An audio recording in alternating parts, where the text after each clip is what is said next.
आदित्य, दोस्त, इतने दिनों से मुझसे छुप क्यों रहे हो? जैसे ही दरवाजा खुला, जयंत ने आदित्य को देखते ही उसे गले लगाने के लिए आगे बढ़ा। आदित्य भी उसे गले लगाने ही वाला था कि उसकी नजर जयंत के पीछे खड़ी एक और शख्स पर पड़ी। अरे यार! जयंत ने आदित्य की पीठ थपथपाते हुए उसके कान में फुसफुसाया। सॉरी दोस्त, ये साथ आने पर जोर दे रही थी। जब ये अपने पेरेंट्स के साथ बाहर निकली तो मैं मना नहीं कर पाया। आदित्य, काफी वक्त हो गया। यह आवाज बीना की थी, आदित्य की एक और बचपन की दोस्त। हालांकि काफी समय से आदित्य और बीना के बीच कोई संपर्क नहीं रहा था। आदित्य खुद नहीं जानता था कि ऐसा क्यों हुआ। शायद इसलिए क्योंकि बीना के जज्बात उसके लिए ज्यादा ही साफ होने लगे थे और उसी वजह से वो उससे दूरी बनाने लगा था। आदित्य के माता पिता के तलाक से पहले बीना और जयंत दोनों ही उसके पड़ोसी हुआ करते थे। आदित्य और उसका भाई घर छोड़कर चले गए थे, लेकिन बीना और जयंत अब भी उसी इलाके में रहते थे। मुझे उम्मीद है तुम्हें बुरा नहीं लगा होगा कि मैं साथ आ गई। बीना ने अपने गुलाबी लाल होठों को उभारते हुए मुस्कुरा कर कहा। बस एक पुराने दोस्त से मिलने का मन हुआ। उसने आदित्य को गले लगाने की कोशिश की। आदित्य ने थोड़ी असहजता के साथ उसे स्वीकार कर लिया। मैंने तुम्हें बहुत मिस किया आदित्य, बीना ने कहा। आदित्य ने कोई जवाब नहीं दिया। तो क्या हम अंदर आएंगे भी या नहीं? जयंत ने पूछा। आदित्य ने हल्की सी सिसकारी ली और रास्ता रोकते हुए कहा, असल में अभी सही समय नहीं है। मैं सोच रहा था, लेकिन जयंत उसकी बात सुने बिना ही अंदर चला गया और बीना भी उत्साह से उसके पीछे पीछे। वाह! लिविंग रूम देखते ही जयंत बोला, या तो मेरी आंखें धोखा दे रही हैं या तुम्हारे सोफे पर पर्पल कुशन है दोस्त। हाँ, आदित्य ने सिर खुजलाते हुए कहा।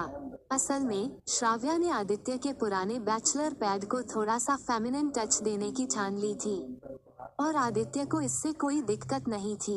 उसे यह अच्छा लगता था। देखो यार, मुझे लगता है तुम्हें किसी और दिन आना चाहिए। आदित्य बोला। मैं सच में? आदित्य, बीना ने चौंकते हुए पूछा। तो ये तुम्हारा बेस्ट फ्रेंड है? आदित्य इससे पहले कि दोनों को वापस भेज पाता, किचन से श्रव्या बाहर आ गई। उसने सिर्फ आदित्य की शर्ट पहन रखी थी और नीचे शॉर्ट्स थे। उसे देखते ही दोनों मेहमान सन रह गए। Oh my God! जयंत की आंखें बाहर आने को हो गईं। आदित्य की जिंदगी में कोई औरत है, लेकिन वहीं दूसरी तरफ बीना का चेहरा पीला पड़ गया। उसकी मुठियां भींच गईं और जबड़े कस गए। ओह, आदित्य की कोई है। हालांकि जयंत मान चुका था कि श्रव्या आदित्य की है, फिर भी उसकी नजरों में हल्की सी दिलचस्पी साफ दिख रही थी। श्रव्या ने बालों को बेतरतीब जूड़े में बांध रखा था। आदित्य की शर्ट और छोटे से शॉर्ट्स में वह बेहद आकर्षक लग रही थी। उसका चेहरा ताजा सा था और उसकी लंबी, पतली टांगें साफ नजर आ रही थीं। आदित्य ने तुरंत अपने दोस्त की आंखों पर हाथ रखते हुए कहा, पीछे देखो, मत देखो।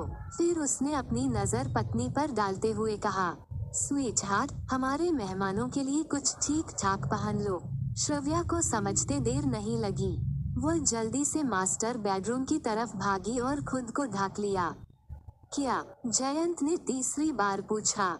जरा फिर से कहो। ये मेरी पत्नी है, आदित्य ने साफ कहा। लिविंग रूम के दूसरे सिरे पर बैठी श्रव्या अब एक आरामदायक ड्रेस में उसके पास थी। आदित्य ने उसे अपने पास खींच लिया और दोहराया, हमने लगभग 2 हफ्ते पहले शादी की है। अभी कागजों पर है, लेकिन जब हम दोनों तैयार होंगे तब बड़ी सेलिब्रेशन करेंगे। यार, मुझे यकीन नहीं हो रहा, जयंत ने हाथ उठाकर कहा। सालों से तुमने किसी को डेट नहीं किया और अचानक शादी। मुझे पता है, आदित्य बोला। शायद जब तुम्हें पता चल जाता है कि तुम्हें क्या चाहिए, तो बस वही हो जाता है।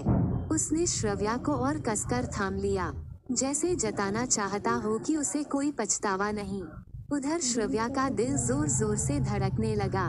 वह सोचने लगी, क्या आदित्य सच में मुझसे प्यार करता है या सिर्फ जिस्मानी आकर्षण है?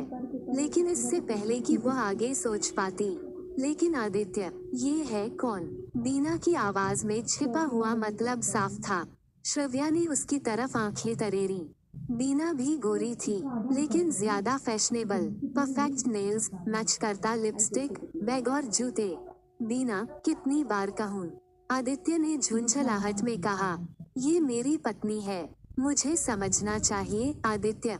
बीना ने शांति से कहा। ये मेरे लिए बहुत बड़ा झटका है। फिर उसने श्रव्या की तरफ देखकर पूछा, तो तुम किस परिवार से हो? रॉय कपूर वर्मा। रॉय कपूर वर्मा, श्रव्या ने मासूमियत से पूछा। ये पड़ोसी हैं क्या? बीना, ये कैसी बात है? आदित्य बीच में बोला। श्रव्या दिल्ली से नहीं है, वो मेरी पत्नी है। श्रव्या रॉय कपूर है। बस, बात खत्म। ओके, बीना ने हार मानते हुए कहा। अब अगर इजाजत हो, तो मुझे और मेरी पत्नी को डेट की तैयारी करनी है। जयंत समझ गया कि वो उनको इनडायरेक्टली बाहर जाने को बोल रहा है। जयंत तुरंत बीना को लेकर घर से बाहर चला गया। उनके जाने के बाद आदित्य की जिद के चलते दोनों ने सादा लेकिन आरामदायक पहनावा चुना। फिटेड जीन्स, रबर शूज, सिर पर कैप और साथ में एक्स्ट्रा कपड़े भी रख लिए अगर जरूरत पड़े। श्रव्या को साफ समझ आ रहा था कि आज उन्हें काफी पैदल चलना है, इसलिए आराम सबसे जरूरी था। लिविंग रूम से आदित्य बोला, जब तुम चाहती हो कि हम नॉर्मल कपल्स की तरह चीजें करें, तो आज हम बिल्कुल नॉर्मल तरीके से करेंगे। फिर उसने हल्की मुस्कान के साथ जोड़ा, जितना नॉर्मल मैं सहन कर सकता हूँ। सच में? श्राव्या ने पूछा, हालांकि उसका दिमाग अब भी उसी एक शब्द में अटका हुआ था। I love you। वो शब्द उसके शॉवर लेने के बाद से ही उसके दिमाग में गूंज रहा था। हाँ, आदित्य बोला, बस एक चीज और बाकी है। उसने फोन निकाला और कॉल किया। व्यास, कहाँ हो तुम? कुछ ही मिनटों में व्यास एक शॉपिंग बैग लेकर आ पहुंचा।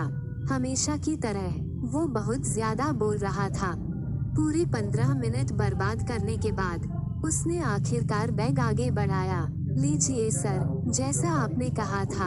आदित्य ने बैग से 2 टी शर्ट निकाली और कहा, मैंने सोचा कपल टी शर्ट पहन लें। लड़कियों को पसंद होता है ना? श्रव्या ने भौं उठाए। ये मेरे लिए कर रहे हो या अपने लिए? जो तुम्हें खुश करे, आदित्य ने मुस्कुराते हुए कहा, और छोटी साइज वाली टी शर्ट उसे पकड़ा दी। आदित्य को लगा था कि टी शर्ट पर किस हर्स या मिस्टर, मिसेस लिखा होगा, लेकिन जो व्यास लाया था वो कुछ अलग ही था। आदित्य की टी शर्ट पर लिखा था द बॉस और श्रव्या की टी शर्ट पर द रियल बॉस।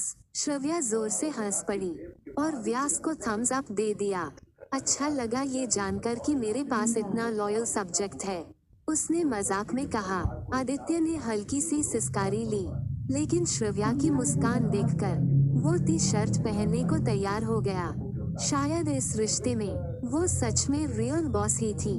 कपड़े बदलने के बाद दोनों लग्जरी रेजिडेंशियल बिल्डिंग की लॉबी में पहुंचे। वहीं उनका टूर बस इंतजार कर रहा था। आदित्य ने बताया, आज हम शहर घूमेंगे ट्रेडिशनल तरीके से। श्रव्या की आंखें चमक उठी। डबल डेकर बस, वो उछल पड़ी। मैं हमेशा से उसमें बैठना चाहती थी। मुझे पता था, आदित्य मुस्कुराया। कुछ ही मिनटों बाद दोनों open air double decker bus के ऊपरी हिस्से में बैठे थे। श्रव्या ने बाजू सीने पर बांध रखे थे। तुम मुंह क्यों बना रही हो? आदित्य ने पूछा। व्यू एंजॉय नहीं कर रही? मैंने सोचा था हम नॉर्मल तरीके से करेंगे, उसने शिकायत की। बस से ज्यादा नॉर्मल क्या होगा? आदित्य ने जवाब दिया। हाँ, लेकिन तुमने पूरी बस ही बुक कर ली। श्रव्या झुंझलाई। बस में सिर्फ वही दोनों थे और इसी वजह से सबकी नजरें उन पर थीं। ये बिल्कुल भी उसकी साधारण जिंदगी वाली सोच से मेल नहीं खा रहा था। श्रव्या, आदित्य ने दिल पर हाथ रखते हुए कहा, हमारे पास दुनिया भर का टाइम नहीं है। क्या हम सच में दूसरों के साथ ये टूर कर सकते थे? ये मेरी तरफ से सबसे नॉर्मल कोशिश है।